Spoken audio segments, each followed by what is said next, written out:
Muy buenos días a todos. Siempre es un privilegio para mí poder traerles la palabra de Dios. Si tienen sus Biblias, vamos a estar en el capítulo 5 de la carta de Hebreos.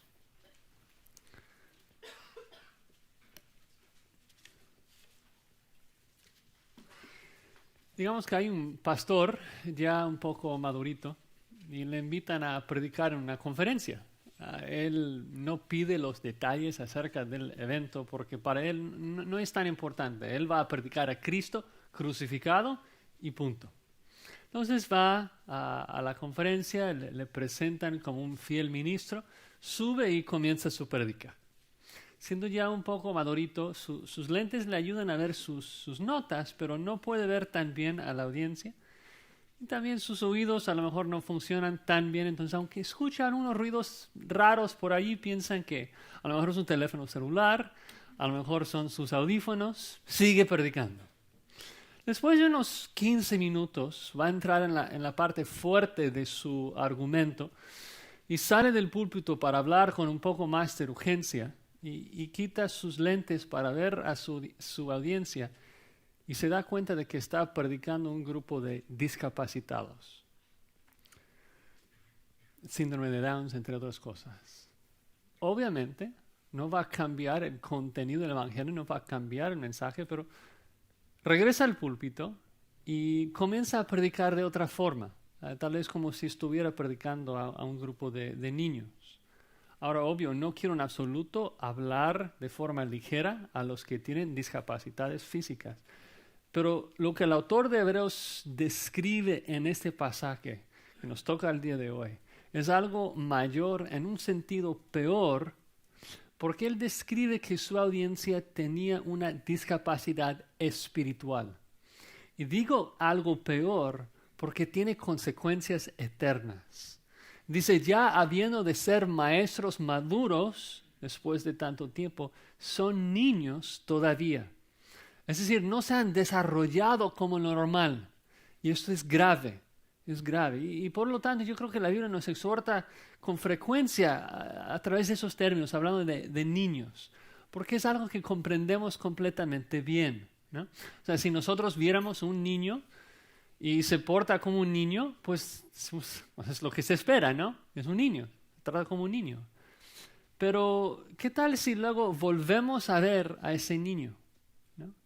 15, 20 años más tarde, y no ha cambiado para nada. Tiene la misma estatura, no ha crecido, todavía habla igual. Nadie va a decir, ¡ay, qué hermoso! Eres igual de lindo como te vi hace 15, 20 años. No, todos reconocemos que hay un problema grave afectando el desarrollo del niño, la raíz del cual es muy seria, incluso puede ser tan grave que le lleve a una muerte prematura. Y es igual en la esfera espiritual.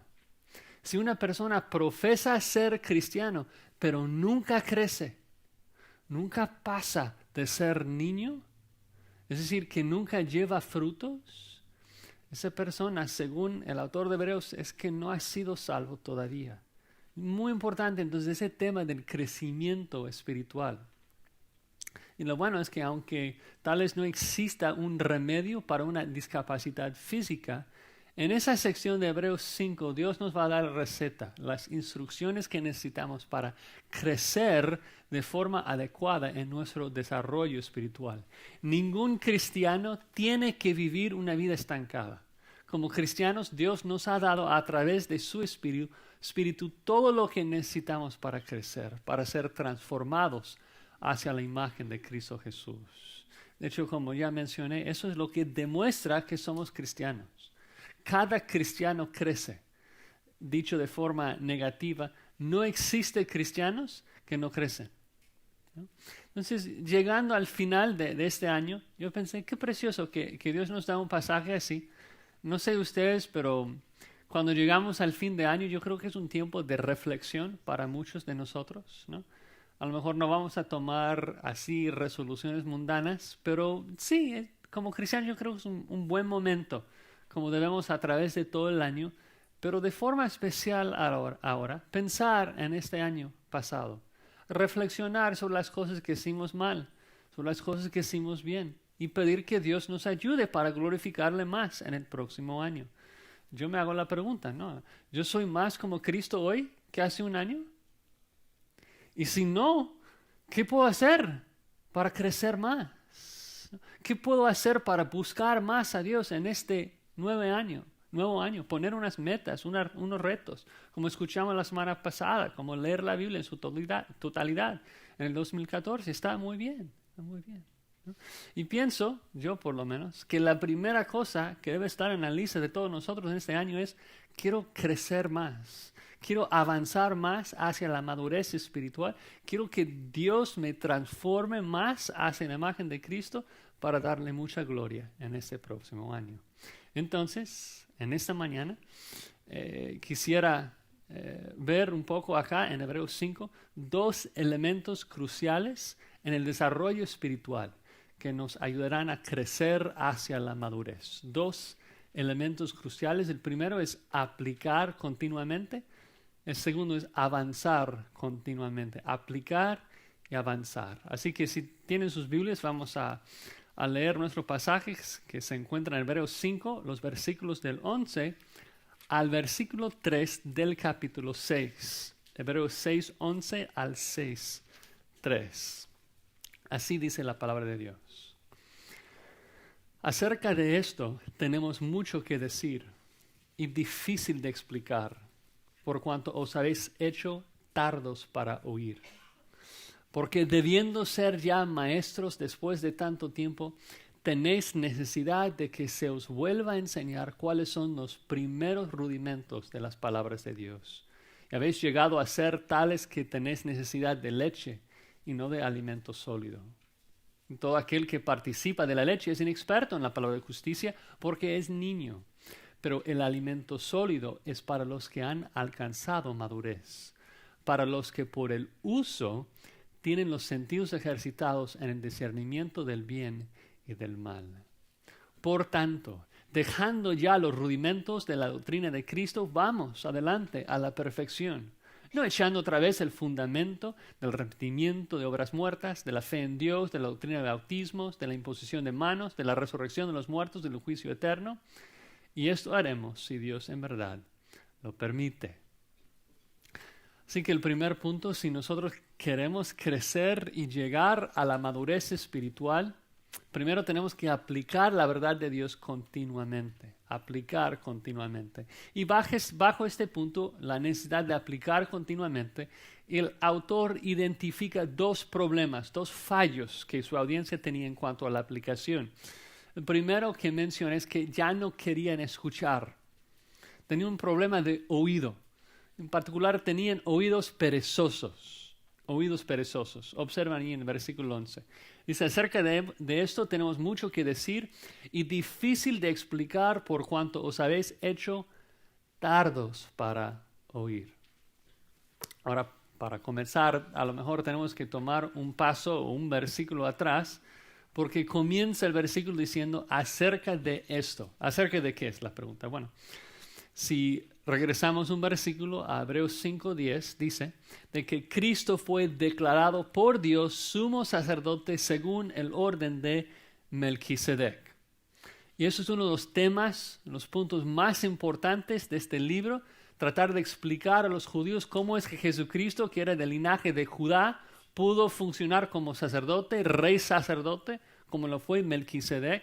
Y el autor quiere entrar de plano a explicar eso de que Cristo pertenece a un mejor sacerdocio de los sacerdotes del antiguo pacto, pero como aquel predicador maduro, como que baja sus lentes y siente que su audiencia no puede captar, no puede entender. Dice que es difícil de explicar. Ahora la pregunta es, ¿por qué era difícil de explicar?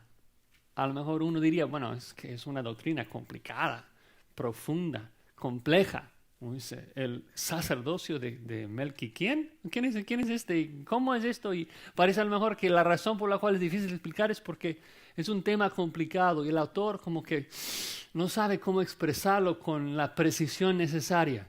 Pero no es el caso acá. El autor lo entiende y él puede explicarlo bien. El problema, dice, es que ustedes son tardos para oír.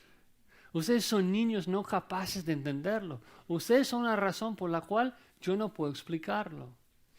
Y entonces el primer punto acá es de que si un cristiano no entiende una doctrina, es culpable. Si tú dices, no, es que yo no soy capaz de entender esto, cuidado. Si no eres capaz de entender una verdad bíblica o no eres un cristiano, que a lo mejor es el caso, o tenemos tres opciones. Los cristianos tienen tres opciones. Primero, si no entiende una verdad, o Dios no escribió la verdad de manera clara, es decir, Dios tiene la culpa por no escribir bien. No creo que queramos decir esto. Dios dice, cerca de ti está la palabra, es clara. Segunda opción, Dios no nos ha capacitado para comprenderla bien. Es decir, que la culpa tiene el Espíritu Santo por no iluminarnos lo suficiente para entender su palabra. No creo que queramos decir eso tampoco. Tenemos la unción del Espíritu y es suficiente para iluminarnos. No nos queda con una sola opción. Somos culpables. Si no entiendo algo es porque yo me he hecho tardo para oír. Dios me ha dado todo lo que necesito para crecer, pero por mi propia negligencia no lo he hecho. ¿No? Dice, por cuanto os habéis hecho tardos para oír. Es volitivo. No tiene nada que ver con su capacidad, tiene que ver con su volición. Ellos se hicieron tardos para oír. Y esa palabra tardos es muy negativo, es muy fuerte. Al final de toda esa sección, en Hebreos 6, 11 al 12, se traduce como perezoso. Y el punto es que el autor quiso que ellos tuvieran solicitud, urgencia en su forma de escuchar, pero no, eran perezosos. Es como un maestro tal vez de la prepa que está explicando una verdad matemática a unos adolescentes y ve que casi todos están dormidos. Entonces, ¿qué dice? Yo no puedo explicar esto a ustedes. ¿Y por qué no puede explicarlo? Porque observa que sus alumnos no quieren aprender. Dice, yo lo puedo ver. Yo puedo ver en su actitud frente a la enseñanza. Su actitud me demuestra que no podré explicar esto. Entonces, antes de explicarlo, ¿qué hace el maestro? Les da un regañazo. Les sacude un poco para despertarlos, ¿no? Entonces es un poco de lo que el autor de Hebreos hace acá en el capítulo 6. Él nos va a hablar del Melquisedec, lo hace en el capítulo 7. Pero antes de hacer esto, en el capítulo 6, hay una exhortación fuerte. Dice, resumiendo la exhortación, si ustedes no me escuchan, aplicando de forma constante lo que digo, y ustedes no avanzan hacia la perfección, es porque jamás han sido salvos y su fin es el ser quemado. Versículo 8.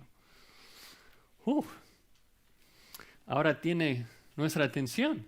Debemos prestar atención. Es como el alumno ahí en la prueba que dice, oye, profe, perdón, ¿puede repetirlo de nuevo? No alcancé a apuntarlo. ¿No? Muy importante, muy importante. Entonces, el primer requisito para crecer tiene que ver con la forma que escuchamos. Si somos perezosos para oír la palabra, no vamos a crecer. Debemos escuchar con la expectativa de aprender y de obedecer. Y a lo mejor uno pensaría que eso es algo que pastores inventan nada más porque quieren que su audiencia le preste más importancia o de atención, pero no es así. Es algo que la Biblia misma enseña, de que el que es perezoso para oír es el que no podrá entender. Van mano a mano, ¿no? Si no queremos obedecer a Dios, Él no nos va a dar la iluminación necesaria para entender y obedecer su palabra. El entendimiento verdadero viene de Él. Hay que buscarlo entonces con todo corazón. Entonces el pastor exhorta a su audiencia a prestar más atención. ¿Por qué? Porque sabe que el crecimiento de ellos depende de la forma que escuchan. Ahora debo también aclarar de que en la primera, para la primera audiencia acá en el primer siglo, ellos únicamente escucharon la palabra de Dios, ¿dónde? En la iglesia, no tenían Biblias en sus casas. Entonces era de suma importancia escuchar con mucha solicitud. Pero ahora para nosotros, cuando pensamos en cómo aplicar este principio, debemos entender entonces que esto aplica siempre que la Biblia se lee. Es decir, eso aplica no solo cuando escuchamos un sermón los domingos, sino también en nuestros tiempos de estudio en la casa. Cuando yo leo la Biblia en mi cuarto, no debo ser tardo para oír lo que Dios tiene para mí. No debo ser perezoso en mi forma de leer. Es tan fácil, ¿no? No sé si ustedes son igual que yo, pero es tan fácil. Comienzas a leer y luego apagas la mente. Y estás allí en autopiloto y estás leyendo y leyendo. Y luego, ¿qué leí? Tienes que regresar. No, no debemos ser así. No debemos leer con oídos perezosos. Eso no agrada a Dios. Esto guía hacia un alto en nuestro crecimiento espiritual. Debemos leer con solicitud, con urgencia, con ganas de aprender y de obedecer lo que Dios dice. El autor continúa ahí en el versículo 12, Hebreos 5:12. Dice, porque debiendo ser ya maestros después de tanto tiempo, tenéis necesidad de que se os vuelva a enseñar cuáles son los primeros rudimentos de las palabras de Dios. La idea acá es que tienen que repetir fundamentos de la fe y tienen 15 años en la iglesia. Deben estar ya dando la clase, no tomándola de nuevo, ¿no? Debiendo de ser ya maestros, dice. Ahora, algunos piensan que está diciendo que todos debían ya ser pastores. Esto no es bíblico, no todos tienen ese llamado. Pero la pregunta es, ¿todo cristiano debe enseñar la Biblia en cierta capacidad? Sí. Sí, Colosenses 3:16 dice, la palabra de Cristo more en abundancia en vosotros, enseñándoos los unos a los otros, ¿no? Debían ser maduros ya, con la habilidad de explicar la Biblia, pero lejos de poder explicarla, tenían que aprenderla de nuevo. Ahora, cuando dice después de tanto tiempo, a lo mejor uno se pregunta, pero ¿de cuánto tiempo estamos hablando? ¿Cuánto tiempo tenían en Cristo?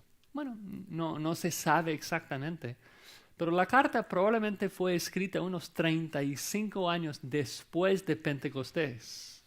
Entonces, tal vez muchos de los hebreos, de los judíos que estaban leyendo esta carta, tenían un buen rato en la iglesia.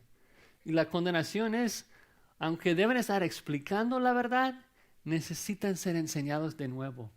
Y eso es una vergüenza. Eso es una vergüenza.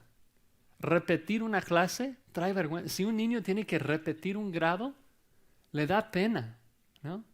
Eso es una exhortación muy fuerte. Ya fueron enseñados en esas cosas. Debían entenderlas la primera vez, luego aplicarlas, luego enseñarlas y avanzar hacia la perfección. Pero parece que tienen que regresar a lo básico. De hecho, la frase los primeros rudimentos habla de los primeros elementos de algo. Se usa en el griego secular del abecedario griego. Es decir, regresar al kinder, ¿no? Entonces el ejemplo sería que soy un maestro de la primaria del kinder y tengo unos alumnos, ¿no?, de 5 años de edad. Les enseño, luego pasan al segundo grado y luego vuela el tiempo, ¿no? Y pasan 25 años, digamos. Y doy por sentado de que los alumnos progresaron, ahora algunos son maestros, algunos trabajando en su área. Y luego vuelvo a ver a uno de mis exalumnos del kinder, unos 20 años después, y me doy cuenta que todavía no puede leer. Dices, qué vergüenza, ¿no?, por tener oídos perezosos. Son como los judíos, ¿no?, que bajo Moisés, el autor nos habló de ellos en el capítulo 3, de que escucharon, pero no unieron el mensaje con fe. Tenían ojos perezosos, no estaban escuchando para obedecer, para aprender, ¿no? El que tiene fe es el que tiene ganas de escuchar y de obedecer. Entonces ahora cambiamos un poco la ilustración. Entonces pasemos al segundo elemento en cuanto a la aplicación. Primero vimos de que no podían aplicar la verdad y crecer porque tenían oídos perezosos. Ahora no podían aplicar y crecer porque tenían una dieta inconstante. La inconstancia. La idea es de que no eran disciplinados en su dieta de la verdad. Dice, habéis llegado a ser tales que tenéis necesidad de leche y no de alimento sólido. Entonces, cambio de ilustración. Antes nos hablaba del oído, de escuchar una clase, del abecedario. ahora nos va a hablar de la comida para explicarnos, para ilustrar cómo crecemos. Dice, ¿sabes hasta qué punto van a tener que regresar? Es que son infantes que necesitan tomar leche. Otra vez, esas palabras son muy, muy fuertes. Eso es vergonzoso. O sea, ustedes van a tener que regresar a tomar la mamila. O sea, debe de darles pena el hecho de que eso les está pasando, ¿no? Quisiera darles alimento sólido, carne, vegetales, tortillas, pero no puedo. ¿Qué pasa si pones una carne asada enfrente de un infante? ¿Qué hace? Nada. Ni se le antoja, no puede comerlo, ¿no? Entonces, por no escuchar bien, ahora tienen que regresar al principio. Versículo 3 se explica. Dice, todo aquel que participa de la leche es inexperto en la palabra de justicia porque es niño. Es niño. Dice, mira, si tomas la mamila es porque eres un infante, eres un bebé. Ahora, está bien si un bebé, si tiene 9 meses, está tomando leche, pero si ya tiene 9 años, ya es una vergüenza. Y recuerdas, en el primer siglo no tenían mamilas. Entonces la imagen que está dando acá es de mucha vergüenza. Es como la idea de un niño de 9 años tomando todavía de su mamá. O sea, qué pena, qué vergüenza. Y específicamente dice que el niño que toma leche es inexperto en la palabra de justicia. Inexperto. Habla de alguien que no tiene la destreza o la experiencia para hacer algo. En este caso, para manejar la palabra de justicia. Y creo que el autor lo define así para darle un sentido moral, una dimensión moral y salvífica. El niño no sabe de la justicia que la palabra de Dios ofrece. No sabe nada. No tiene discernimiento. El niño pone toda la boca. ¿Por qué? Porque es inexperto, no sabe. Al contraste, versículo 14 dice lo siguiente, pero el alimento sólido es para ¿quiénes?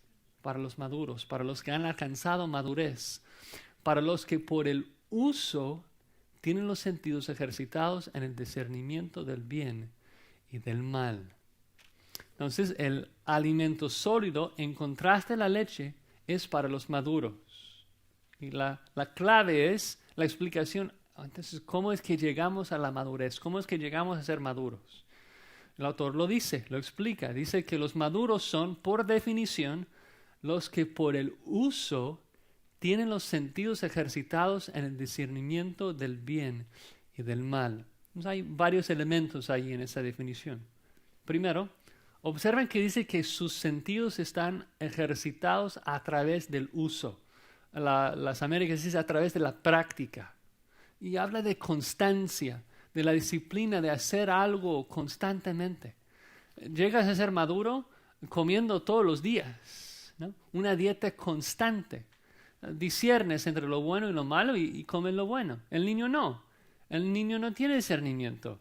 Le das comida a la boca. Le das un dulce a la boca. Le das un globo a la boca. Le das un palo a la boca. No importa. No tiene discernimiento, por lo menos mis niños.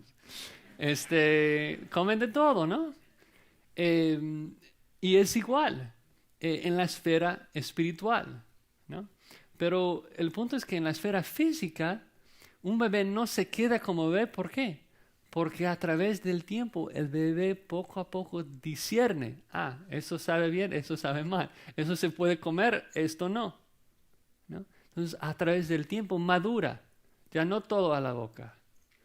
Y transfiriendo esa idea a la esfera espiritual, es que cuando uno está constantemente atento a lo que agrada a Dios, entonces avanza en su discernimiento entre el bien y el mal. Y el uso, la obediencia a Dios, ¿no? Creo que muchas veces pensamos que uno podría, por ejemplo, no leer su Biblia sino una vez a la semana y todavía crecer. Pero basándonos en esa ilustración, el punto es que no. ¿Tú crees que vas a crecer si comes una vez a la semana? No. Su estómago ni siquiera lo tolera, ¿no? Esa luz es para mantenerles despiertos. No sé si se dieron cuenta. Pero no va a crecer bien si solamente comes una vez a la semana. Creces a través del uso continuo, a través del hábito, un ejercicio continuo. Nos habla de la disciplina de alimentarnos continuamente. Y yo creo que a lo mejor una de las mejores ilustraciones de esto, de que no somos disciplinados, no estoy predicando a ustedes, estoy predicando a nosotros. Una ilustración de esto es, si nos preguntamos, ¿cuándo de nosotros, en diciembre de 2012, dijimos, este año vamos a leer la Biblia en su totalidad? ¿Y cuántos de nosotros estamos ya terminando con Apocalipsis hoy, como nos habló el hermano?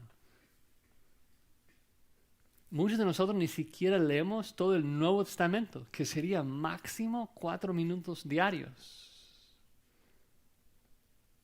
Es decir, ilustra lo indisciplinados que somos, ¿no? En nuestro crecimiento espiritual, la falta de constancia. Jamás llegaremos a la madurez si comemos a veces, ¿no? Que ese día no, ese día tal vez un poco, ese día mi versículo, el otro día un poco. No, debemos tener una dieta constante de alimento sólido. El otro elemento que abarca ese versículo es el hecho de la aplicación.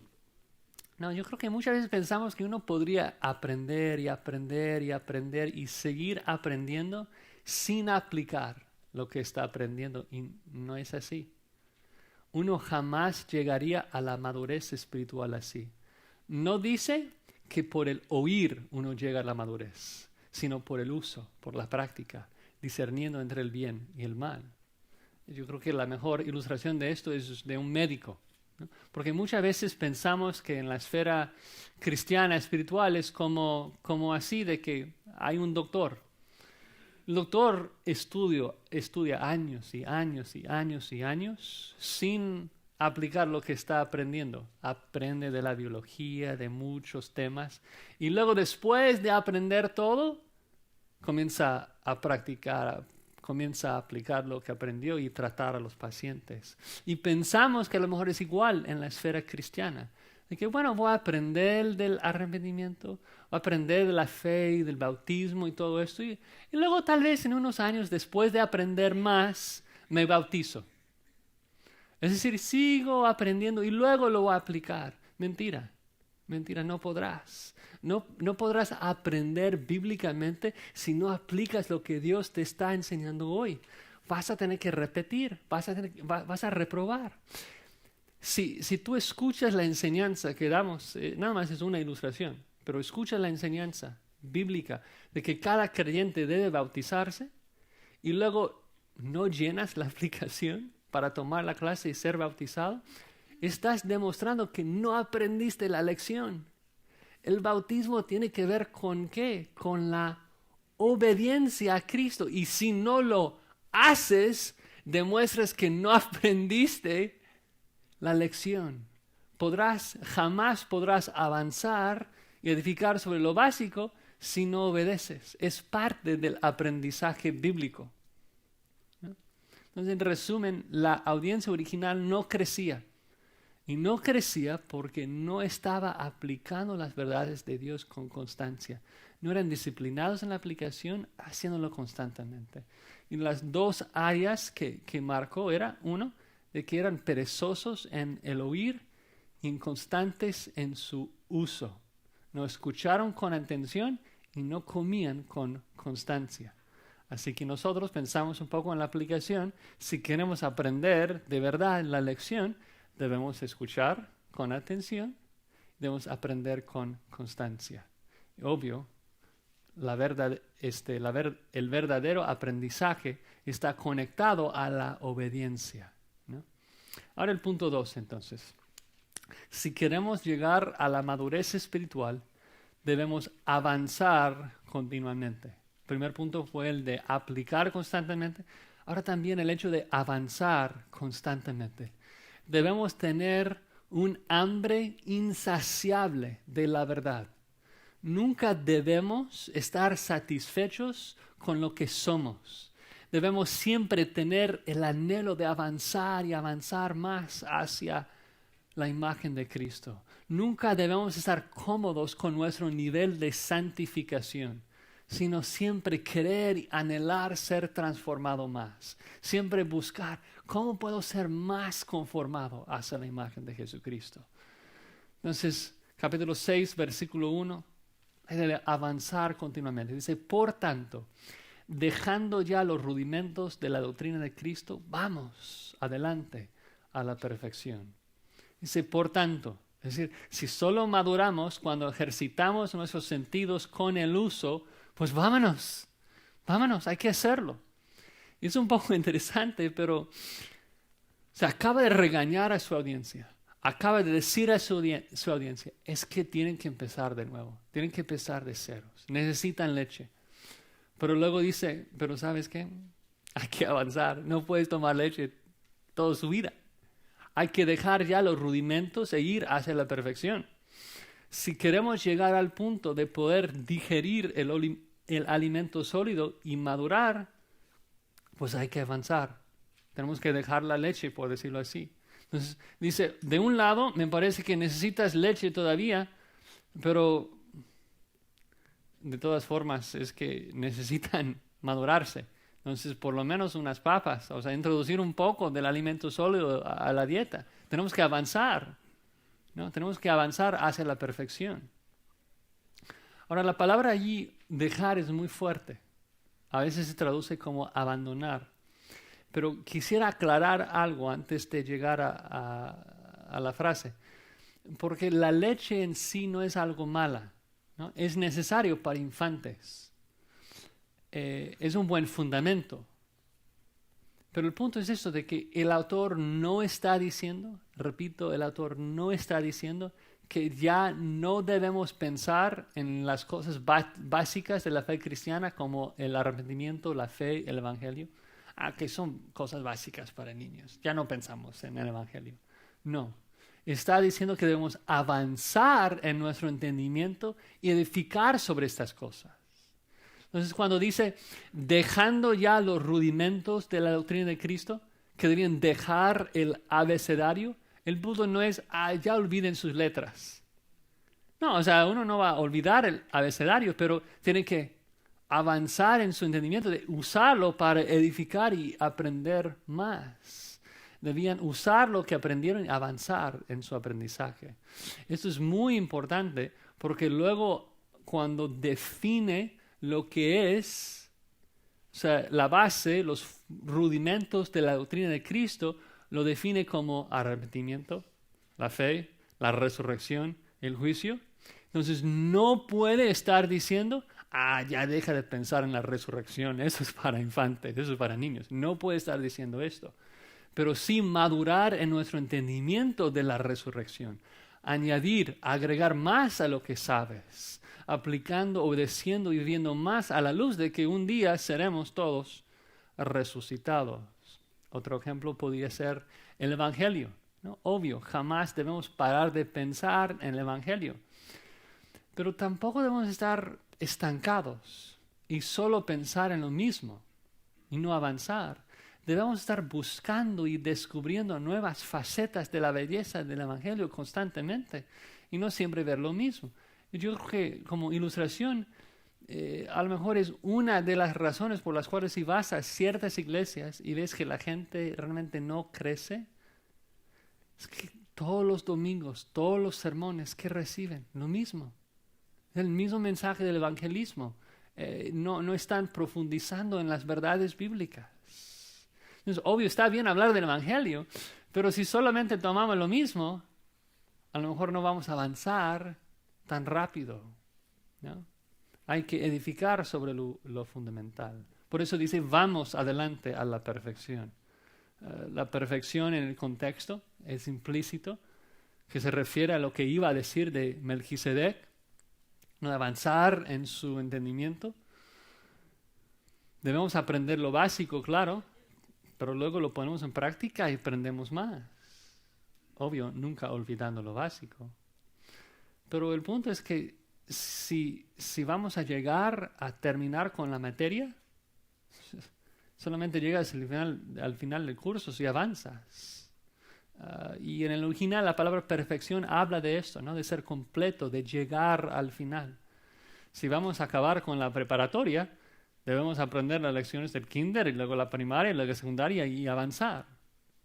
Ahora, una de las preguntas clave de este texto es, entonces, ¿por qué es que el autor se incluye a sí mismo y dice, vamos adelante a la perfección?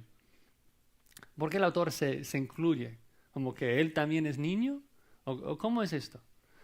Cuando dice vamos nosotros, ¿a quién se refiere? Bueno, yo creo que a través de toda la carta observamos de que el autor supo bien de que en su audiencia hubo dos categorías de personas, igual como lo están al día de hoy. Los que son salvos y que necesitaban ser exhortados a abundar más y más y avanzar hacia la perfección de Cristo. Y también otra categoría de personas que profesaban ser cristianos, pero no estaban creciendo. El autor nos va a explicar que ellos, o sea, si jamás crecen, es porque no son, o sea, si no llevan frutos, es porque no son genuinamente salvos. Pero como siempre lo hace en esta carta, el autor, yo creo que sabiamente, no se dirige a este grupo al decir, oye, escúchenme todos ustedes que son engañados. Ustedes que piensan que son salvos, pero no lo son, escúchenme.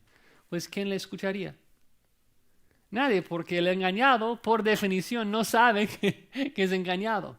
Entonces se incluye a sí mismo y habla a la iglesia visible, habla a todos nosotros y dice, nosotros. Pero, al mismo tiempo, nosotros, que estamos leyendo la carta, estudiándolo, debemos entender teológicamente, ¿no?, de que si alguien no persevera al final y no escucha y nunca crece, es porque jamás era salvo, ¿no? Cuando pensamos, por ejemplo, en el contexto original de ese grupo de judíos que todavía no habían llegado a confiar plenamente en Jesús como su Mesías, obvio, cuando se trata de avanzar hacia la perfección, pues no estamos hablando de un cristiano madurándose, sino que estamos hablando del primer paso hacia la perfección, que es dejar el antiguo pacto y abrazar a Jesucristo como su Mesías, como su Señor y Salvador. Veremos esto un poco más en unos momentos. Pero mi punto es que creo que el autor dice nosotros y no divide mucho a su audiencia en grupos, porque en un sentido lo que todos necesitamos hacer es lo mismo. Necesitamos perseverar avanzando en Cristo. Es un tema bastante común en la carta de Hebreos, ¿no? La necesidad de perseverar. El que no persevera, pues demuestra que Dios no está preservándolo. Es decir, no era un hijo de Dios. En otras palabras, ya que la Biblia es bastante clara de que Dios siempre preserva a sus hijos, somos bien instruidos en esto, la salvación no se pierda, Dios siempre preserva a sus hijos. Entonces, si alguien no llega al final, ¿qué significa? Que Dios no lo estaba preservando, ¿no? Significa que no era salvo. Entonces, es muy urgente para esa persona, muy urgente, que no estaba creciendo, que tomara un paso atrás para examinarse a sí mismo y ver su necesidad de dejar el antiguo pacto y abrazar a Cristo, a Jesús como su Mesías, como su Señor y Salvador. Bueno, regresando al versículo 1, define un poco de lo que tiene en mente con el abecedario, con los rudimentos de la doctrina de Cristo. En lista 6 cosas, dice lo siguiente: no echando otra vez el fundamento del arrepentimiento de obras muertas, de la fe en Dios, de la doctrina de bautismos, de la imposición de manos, de la resurrección de los muertos y del juicio eterno. No echando otra vez el fundamento.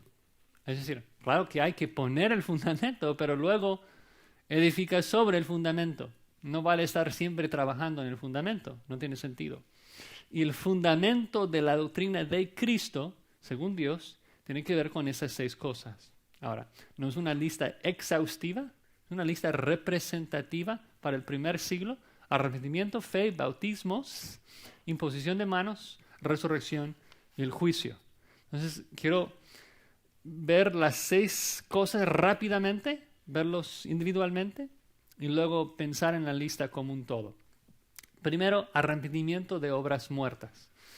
Es básico, ¿no? Básico. Para ser salvo hay que arrepentirnos de obras muertas. hay que dejarlas. Lo leemos en Efesios 5, ¿no? Ningún fornicario, ¿no? Hay que dejar la fornicación, ¿no? El arrepentimiento es ver el pecado como una obra muerta, una obra que me lleva a la muerte y dejar de hacerlo.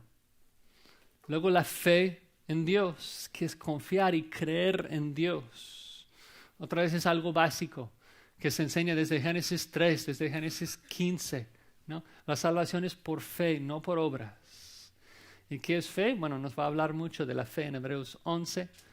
Es perseverar creyendo que Dios es bueno aunque no lo podemos ver. Es la certeza de lo que se espera, la convicción de lo que no se ve. Es confiar en Jesús como Señor y Salvador y dejar de confiar en sus obras. Luego, muy interesante, dice la doctrina de bautismos.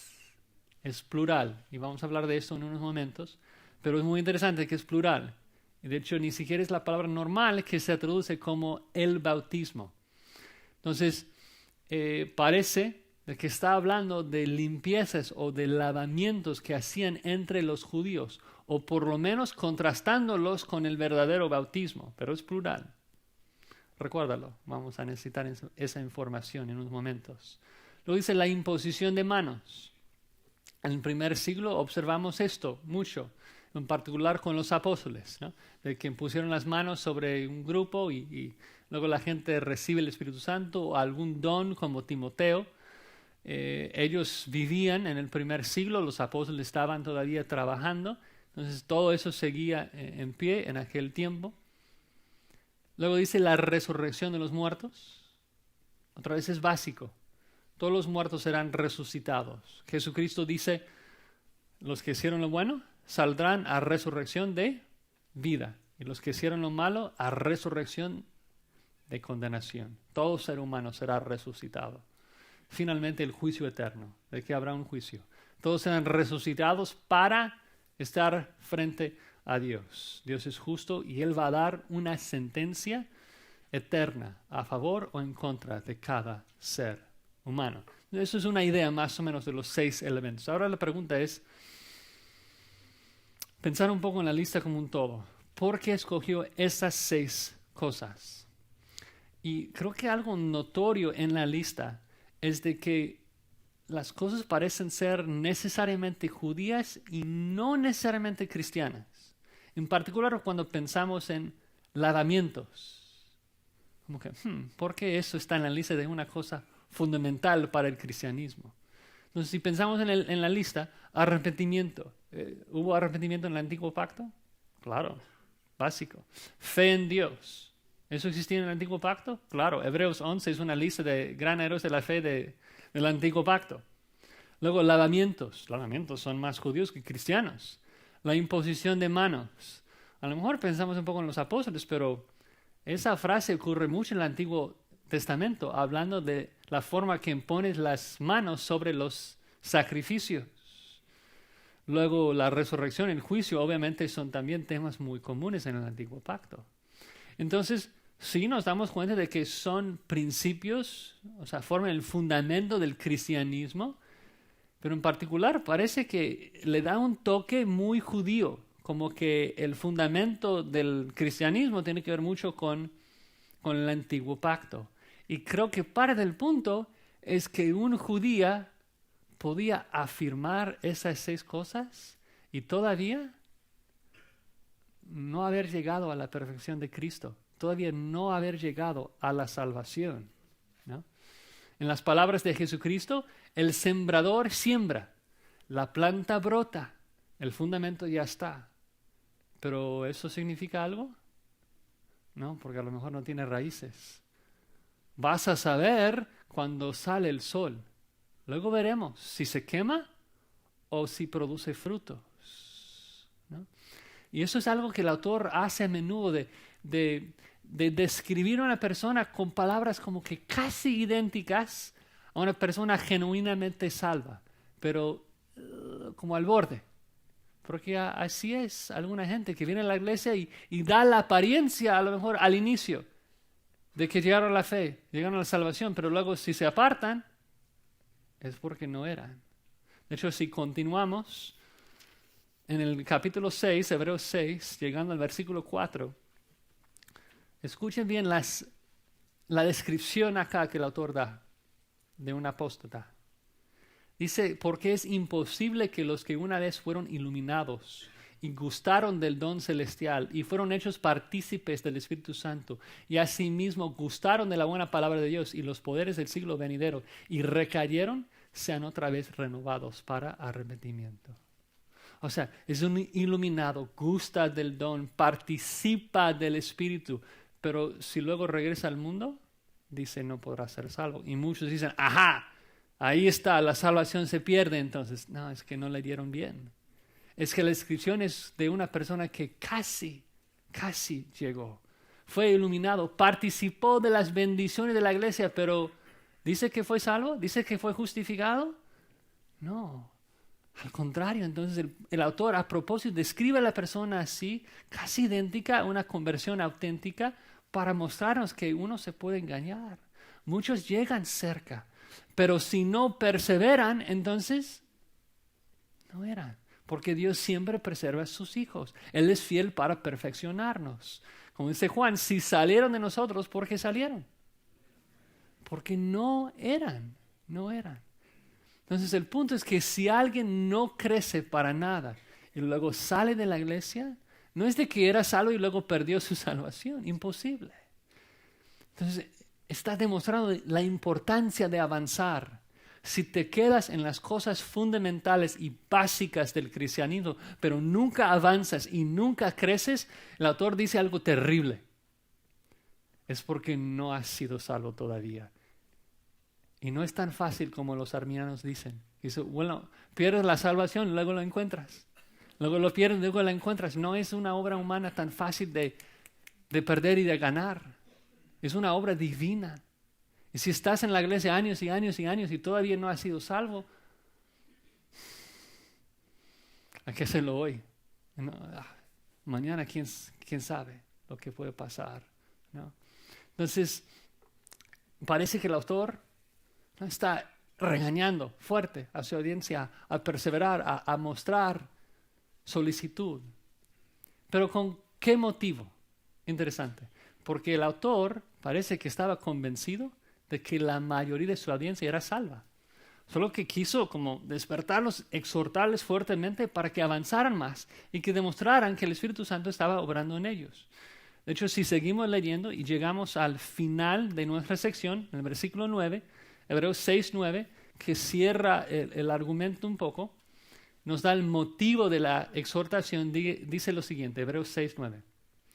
Pero en cuanto a vosotros, oh amados, estamos persuadidos de cosas mejores y que pertenecen a la salvación, aunque hablamos así.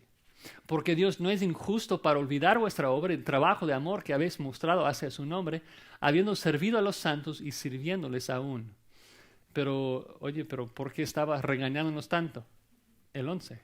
Pero deseamos que cada uno de vosotros muestre la misma solicitud hasta el fin, para plena certeza de la esperanza, a fin de que no os hagáis tardos, la misma palabra, no os hagáis perezosos, sino imitadores de aquellos que por la fe y la paciencia heredan las promesas.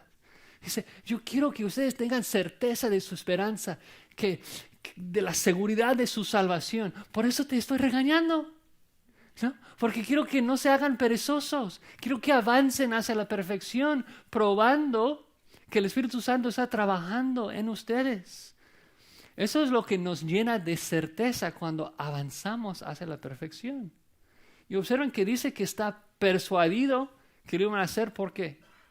Porque la salvación es una obra humana que ellos tenían que perseverar. No, versículo 10. Estaba persuadido, ¿por qué? Porque Dios es fiel.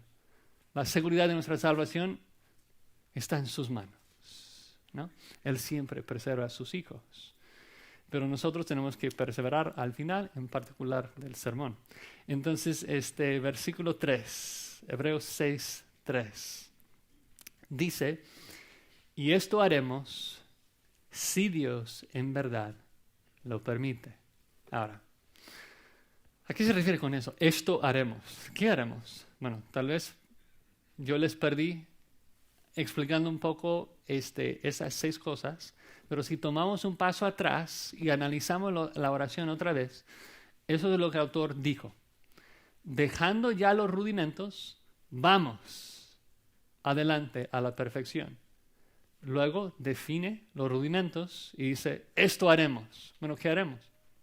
Vamos adelante a la perfección y esto haremos, si Dios en verdad lo permite. Entonces la idea es de que vamos a ir adelante, vamos a ir hacia la perfección.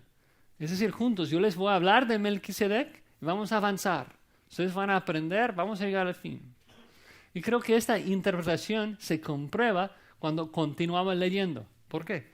Porque tan pronto termina con el regaño del capítulo 6, la primera cosa que dice en el 7, sin una introducción, es simplemente, ok, Melquisedec. Es decir, que siempre tenía en su mente el hecho de que iba a regañar y luego volver a hablarnos de Melquisedec, ¿no? Primero tenía que despertarnos un poco para que aprendiéramos, pero su deseo siempre era el de avanzar. Siempre tenía la intención de hablar del Melquisedec. Pero lo que me encanta es la forma que lo dice. Dice, si Dios en verdad lo permite, ¿no? Porque demuestra su dependencia en todo. Tenía en su mente hacerlo y pronto, pero no presume en la gracia de Dios. Y me encanta pensarlo así. El autor está escribiendo el capítulo 6 y dice, si Dios lo permite, vamos a llegar al capítulo 7. Muchas veces cuando usamos esa frase, si Dios lo permite, o primeramente Dios, cosas así, es como para cosas muy lejanas en el futuro, como que si Dios lo permite, un día seré doctor, si Dios permite, en 10 años haré esto o el otro. No, el autor, si Dios lo permite, en 1 minuto tendrás vida, ¿no? Si Dios lo permite, acabaré con esa oración escribiendo, ¿no? El maduro en la fe piensa así. ¿Por qué? Porque con la disciplina ha entrenado su mente a orar sin cesar, a siempre depender de Dios en todo. Entonces, él ilustra aún con la forma en que escribe su madurez, ¿no? De depender de Dios en todo. Bueno, para mi conclusión, quisiera resumir un poco el sermón tocando un tema que es la soberanía de Dios en nuestra santificación. Y dices, oye, pero estamos en Hebreos 5, Josías, ¿por qué vamos a hablar de la soberanía de Dios en nuestra santificación? Porque todo el tiempo que estaba estudiando Hebreos 5, siempre me estaba surgiendo la duda, la pregunta, ¿por qué no todos crecemos igual? ¿Por qué algunos llegan a la iglesia y crecen rápido? De niños a un adulto muy pronto. Y unos como que sí, después de 40 años crecieron algo. Y no dudo de su salvación, pero todavía les falta un poco. No estaban creciendo tanto. ¿Cómo entendemos esto? En particular a la luz de que Dios es soberano. Y lo dijo al final, si Dios en verdad lo permite. Entonces, eso también aplica a nuestra santificación, ¿no? Dios es soberano. Las únicas cosas que ocurren en su mundo son las cosas que Él permite. Entonces, ¿por qué algunos crecen rápido, otros más lentos? Mira, hermanos, hay misterio acá. Debemos reconocerlo, hay misterio. Dios es soberano, nosotros somos responsables. Pero creo que algo que nos puede ayudar un poco a hablar y pensar de esto es pensar en la pregunta, porque es paralelo, ¿por qué Dios no, o mejor, por qué no todos son salvos? O sea, la pregunta que queremos contestar es ¿por qué no todos crecen igual? Pero paralelo a esto es ¿por qué no todos son salvos? Ahora, si intentamos contestar la pregunta ¿por qué no todos son salvos? De un lado podemos decir, bueno, no todos son salvos porque Dios no escogió a todos, ¿no? Y esto es cierto, Dios es soberano, ¿no? Antes de la fundación del mundo, Él escogió. Y no escogió a todos, entonces por eso no todos son salvos. Pero del otro lado, ¿qué podemos decir? No todos son salvos, ¿por qué? Porque no todos creen. No todos creen. Si alguien no se arrepienta y cree en Jesucristo como su Señor y Salvador, si no cree que vino a esta tierra para vivir la vida perfecta que no pudimos vivir y que murió la muerte que merecemos y que Dios le levantó entre los muertos para darnos esperanza, no puede ser salvo. Entonces, eso también es cierto. Dios es soberano, Él escoge, el hombre es responsable. Ahora, la clave.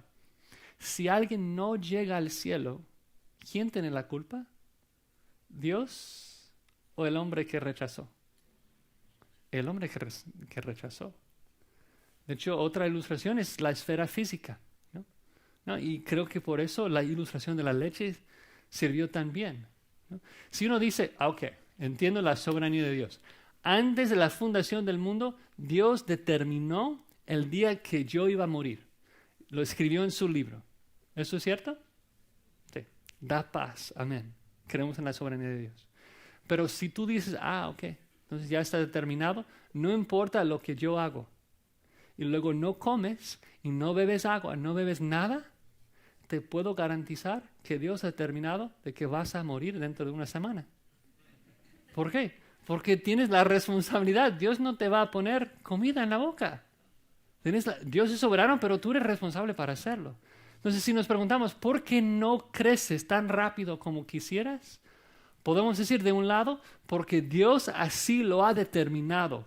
Él es soberano. Él da el querer como el hacer para su gloria, por su buena voluntad. Pero al mismo tiempo podemos decir, no creces porque no comes, ¿no? Tú tienes la responsabilidad de alimentarse espiritualmente. Dices, ¿pero qué de la soberanía de Dios?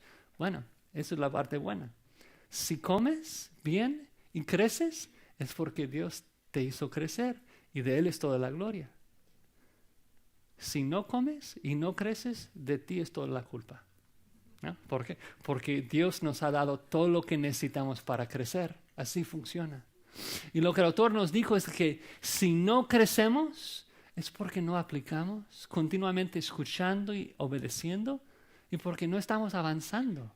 Nos hemos vuelto perezosos y cómodos en vez de anhelar llegar a la imagen de Cristo. Entonces, hermanos, eso es mi preocupación para mí mismo, para este 9 años, y mi preocupación para ustedes también. De que Dios nos ayude a mostrar mucha solicitud para llegar al fin, para llegar a la imagen de Jesucristo, aplicando siempre y avanzando sin cesar. Señor, damos gracias de que tú nos has capacitado. Tú nos has dado no solo el arrepentimiento y la fe, pero nos has dotado con tu Espíritu Santo, que ahora nos transforma, nos ilumina. Y te rogamos, Señor, que nos ayudes a perseverar en alimentarnos con tu palabra, estar en continua comunión contigo en la oración, Señor, para crecer más y más hacia tu imagen. También, Señor, te ruego por alguna persona tal vez que después de examinarse en ese día y el hecho de que no ha crecido, de que no hay fruto evidente en su vida, de una obra divina en su vida, de que se den cuenta hoy de que todavía está en necesidad de ti y que tú, Señor, siempre aceptas a la persona que viene a ti en el nombre de Jesucristo y que hoy pueda ser el día de salvación para ellos. Damos gracias, Señor, por tu misericordia, por tu gracia en el nombre de Cristo Jesús. Amén.